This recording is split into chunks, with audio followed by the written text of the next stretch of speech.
తూర్పుగోదావరి జిల్లాలో రాముని కళ్యాణానికి కోటి తలంబ్రాల పంట సిద్ధమైంది. 14వ కోటి తలంబ్రాల యజ్ఞం కార్యక్రమంలో భాగంగా పండిన పంటను కోతకొచ్చారు.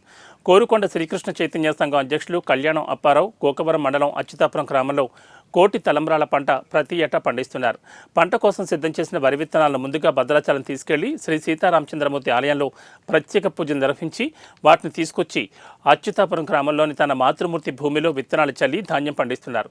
వచ్చిన ధాన్యంలో 800 కేజీల ధాన్యాన్ని ఆంధ్రప్రదేశ్, తెలంగాణ రాష్ట్రాల్లోని వివిధ ప్రాంతాలకు ప్యాకెట్ల రూపంలో భక్తులకు పంపించి ఆ ధాన్యాన్ని గోటితో ఒలిపించి కోటి తలంబ్రాలు సిద్ధం చేస్తారు.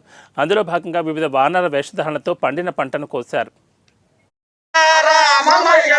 జై శ్రీరామ్ శ్రీరామ్ జై రామ్ జయ జయ రామ శ్రీరామ్ జై శ్రీరామ్ జయ జయ రామ శ్రీరామ్ జై 14వ కోటి తలంబ్రాల జ్ఞానయజ్ఞాన్ని ప్రారంభించి తొలుత వరి విత్తనాలను భద్రాచల శ్రీ సీతారామస్వామి సన్నిధానము తీసుకెళ్లి ప్రత్యేకించి పూజలు చేసి తీసుకుని వచ్చి తూర్పుగోదావరి జిల్లా గోకవరం మండలం అచ్యుతాపురం సర్వే నెంబర్ 16/2లో రామనామ జపంతో వాటిని జల్లి పండించి ఆ పండినటువంటి పంట ఈరోజు కోత దశకు వచ్చిన తర్వాత భక్తులందరూ వానర వేషధారణతో చక్కగా కోతలు కూసి శ్రీరామాష్టోత్రం, సీతాష్టోత్రం, హనుమాష్టోత్ర, శతనామ స్తోత్ర పూజా కార్యక్రమం నిర్వహించాం.